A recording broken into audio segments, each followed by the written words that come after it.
रामधन नावाचा एक राजा होता. त्याच्या जीवनात सर्व सुख होते. राज्याचे कामकाजही सुरळीत सुरू होते.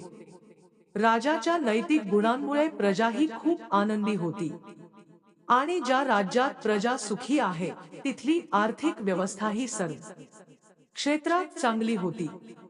दुःख राजाला आतून त्रास देत होते. यामुळे लोकही खूप दुःखी होते. वर्षांनंतर राजाची इच्छा पूर्ण झाली आणि त्याला पुत्रप्राप्ती झाली. संपूर्ण शहरात अनेक दिवस आनंदोत्सव साजरा करण्यात आला.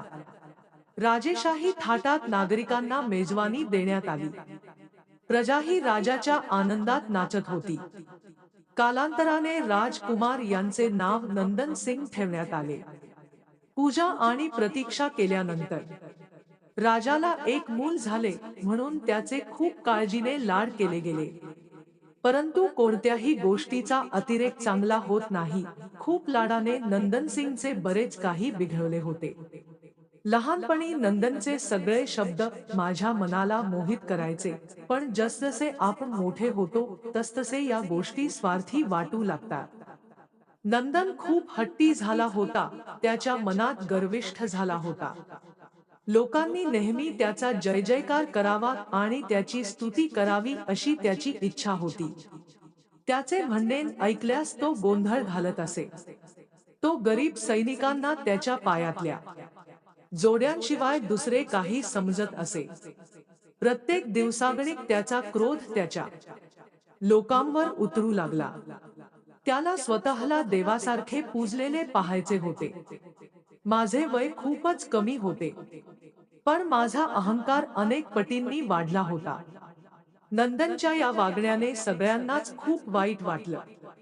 दरबारात लोक नंदनच्या तक्रारी घेऊन येत असत. त्यामुळे राजाचे डोके शरमेने झुकायचे. हा गंभीर विषय बनला होता. एके दिवशी राजाने सर्व महत्त्वाच्या दरबारी आणि मंत्र्यांची बैठक बोलावली आणि त्यांच्यासमोर आपले मनोगत व्यक्त केले की राजकुमारच्या वागण्याने तो अत्यंत दुःखी झाला आहे. राजकुमार हे या राज्याचे भविष्य आहे. त्याचे वर्तन असे चालू राहिल्यास राज्याचे नुकसान होईल. काही दिवसात समृद्ध होईल. दरबारी राजाला सांत्वन देतात आणि धीर धरायला सांगतात, नाहीतर प्रजा हतबल होईल. राजकुमाराला योग्य मार्गदर्शन आणि सामान्य जीवनाचा अनुभव आवश्यक असल्याचे मंत्र्यांनी सुचवले. तुम्ही त्यांना गुरु राधागुप्तांच्या आश्रमात पाठवा. मी ऐकले आहे की तेथून प्राणीही माणसांच्या वेशात बाहेर पडतात. राजाला हे आवडले आणि त्याने नंदनला गुरुजींच्या आश्रमात पाठवले. दुसऱ्या दिवशी राजा आपल्या मुलासह गुरुजींच्या आश्रमात पोहोचला.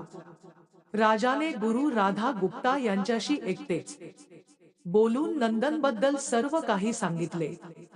गुरुजींनी राजाला आश्वासन दिले की जेव्हा तो आपल्या मुलाला भेटेल तेव्हा त्याला अभिमान वाटेल. गुरुजींचे असे बोलणे ऐकून राजाला शांतता वाटली आणि तो आनंदाने आपल्या मुलाला आश्रमात सोडून राजवाड्यात परतला. दुसऱ्या दिवशी सकाळी नंदनला गुरूंच्या एका खास शिष्याने भिक्षा मागून खाण्यास सांगितले, ज्याला नंदनने साफ नकार दिला. शिष्याने त्याला सांगितले की पोट भरायचे असेल तर भिक्षा मागावी लागेल आणि भिक्षा करण्याची वेळ संध्याकाळपर्यंतच आहे, अन्यथा उपाशी राहावे लागेल. नंदनने आपल्या उद्धटपणाने आपल्या शिष्याचे ऐकले नाही आणि संध्याकाळपर्यंत त्याला भूक लागली पण खायला काही मिळाले नाही. दुसऱ्या दिवशी तो भिक्षा मागू लागला.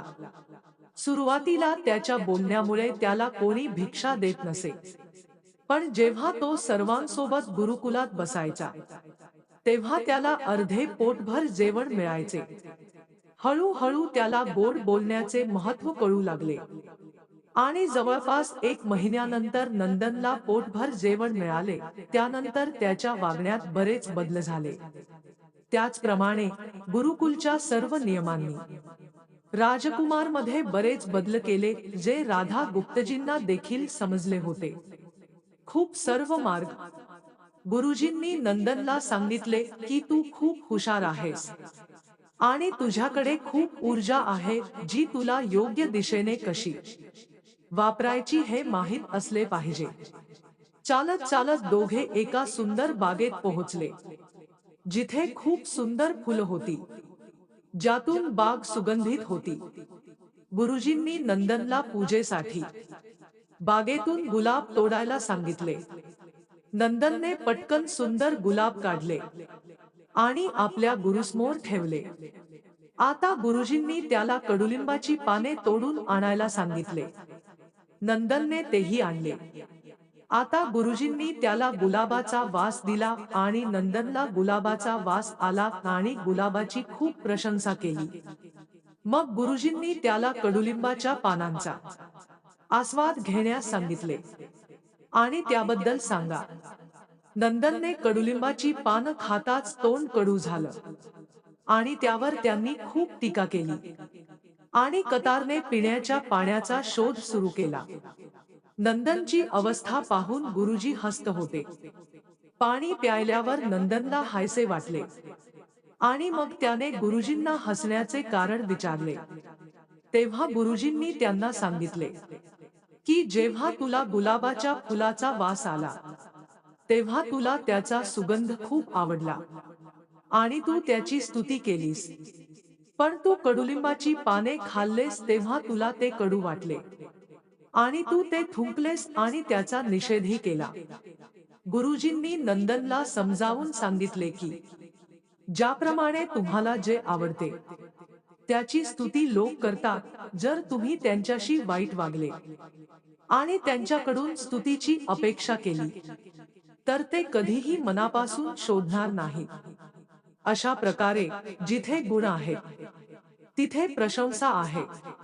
नंदनला सर्व काही तपशीलवार समजले आणि तो आपल्या वाड्यात परतला. नंदनमध्ये अनेक बदल होतात आणि नंतर तो यशस्वी राजा बनतो. मतितार्थ गुरूंच्या शिकवणीने नंदनचे जीवन बदलले. तो एका क्रूर राजाकडून न्यायप्रिय आणि दयाळू राजा बनला. या कथेतून आपल्याला हा धडा मिळतो की आपल्यात चांगले गुण असतील तर लोक आपल्याला नेहमीच पसंत करतात, परंतु आपण अयोग्य असल्यास प्रशंसा केली जाईल.